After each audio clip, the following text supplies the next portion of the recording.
people start to trust you, they're going to help and support you and go out on a limb for you.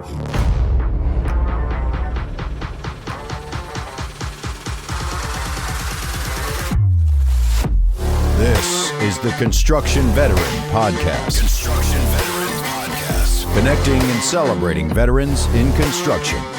Now, here's your host, Scott Friend. Hey everybody, welcome back to the Construction Veteran Podcast. I'm Scott Friend, and today I want to talk about how the discipline that you learned in the military gives you a leg up in construction. Let's dig into it.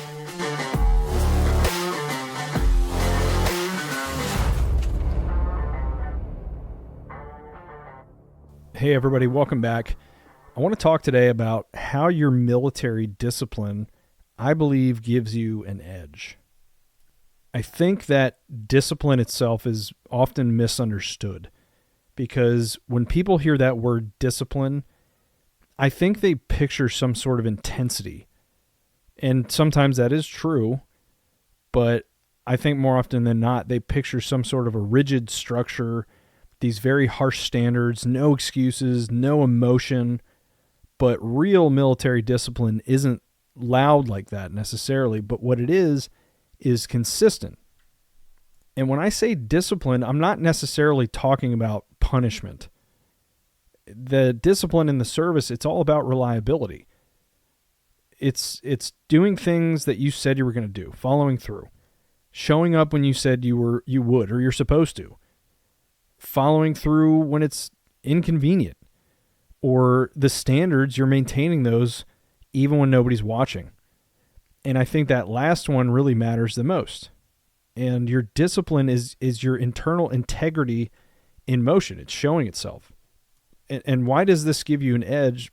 I think because most people don't necessarily operate on discipline, but more so motivation. But veterans typically operate on commitment. Motivation will fluctuate. The commitment doesn't fluctuate. Motivation is very emotional. The discipline is ingrained in you. It's behavioral. That difference alone creates the separation, and that separation in turn creates the edge. That discipline is forged under pressure and under stress, like fatigue and weather, being uncertain, consequences maybe. And you learn to execute under that pressure even when you're tired or you don't feel like doing things. Maybe you disagree.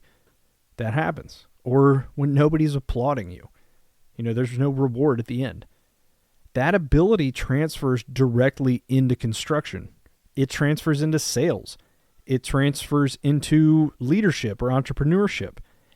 The edge, again, it's not loud. It's not the volume. It's stability.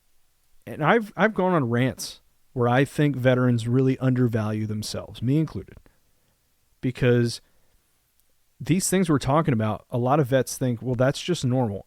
Let me break it to you. It's not. I think most people were not trained to regulate their emotions under stress or execute without some sort of supervision or without being told what to do or accepting constructive feedback without completely collapsing, or to endure some sort of a discomfort, pick your poison, that discomfort without just completely quitting. And don't take that as arrogance, but be aware of that. It's not arrogance, it's awareness. So let's get practical with the discipline. Your military discipline shows up in your punctuality, the way you prepare for things, physical maintenance, that could be yourself or the things that you own, organized thinking, clean execution, all these things. And again, they're not flashy.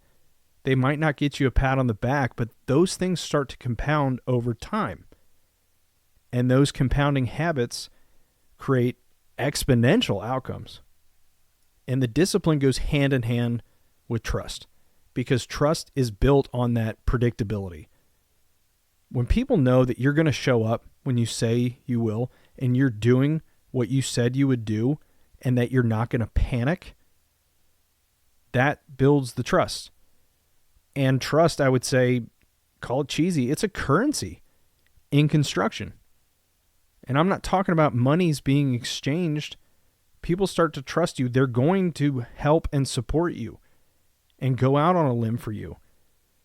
Disciplined people generate these things naturally. That is your edge. Hear me though.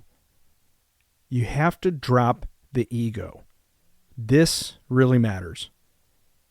Where your discipline becomes dangerous is when you start mixing it with your ego, because then it turns into, well, I'm better, I'm tougher, I care more.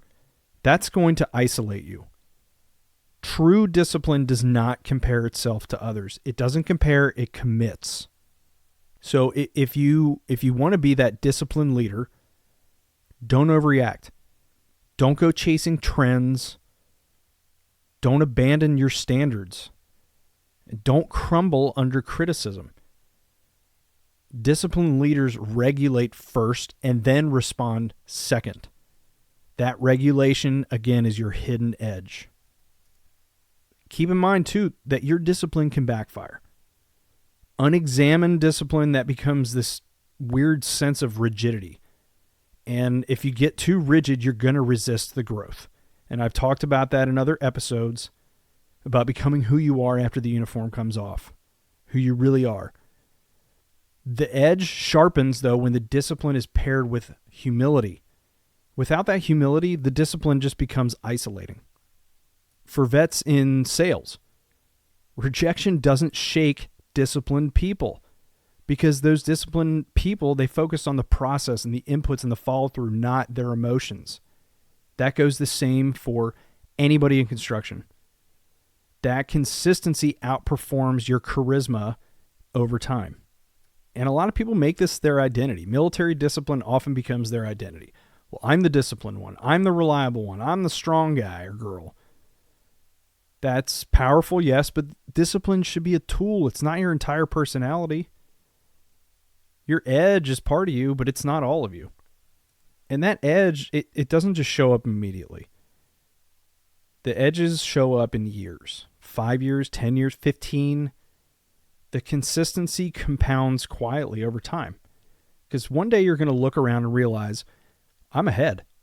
And it's not because you were louder, it's because you were steadier. Now, I want to talk about what this doesn't mean either.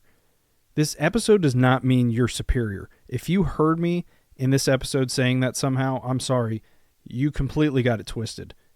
You're not superior, and you're not immune to burnout. And don't think you don't need some sort of support. The discipline is your foundation. It is not a shield. But if you heard what I was trying to get at with this episode, and you want to start focusing that edge, your discipline, and you want to maximize it, I would say, take these tips. Do things like protect your mornings. I choose to go to the gym in the morning. That's what I like. That's the time I can really focus on me. Call me selfish. I don't care. I have that time to myself. That's the time where I worship too, where I do my scripture reading, when I pray. Protect those mornings. Get up earlier if you have to. It sucks. Yeah, I get it. I have 3 small children. It's hard. Protect your body. Treat yourself well. Don't throw a bunch of junk down your gullet. Protect your commitments. Do the things you said you were going to do. Get people to trust you. Be a man or woman of your word, and then protect that word. The discipline leaks through small cracks. Guard those cracks. So if you're a vet and you're questioning whether you bring something unique, you do. You were trained in reliability, and that is rare. That's not normal. That's a good thing. And the most powerful version of discipline is quiet. It doesn't announce itself. It's not haughty. It doesn't advertise itself. It doesn't seek validation. It just shows up again and again and again and again. And sometimes the world may not always see it, but you'll know. When chaos hits and you are the one that is steady, that's your edge. When the pressure rises and you don't just completely unravel, that is your edge. Your discipline is a gift. Don't waste it. It's not because it makes you tough. It's because it makes you consistent. And consistency, applied long enough over time, creates the separation that will give you that edge. This is the Construction Veteran Podcast. This is where veterans don't just work hard. We leverage what we've earned and what we've learned. I'll see you next time.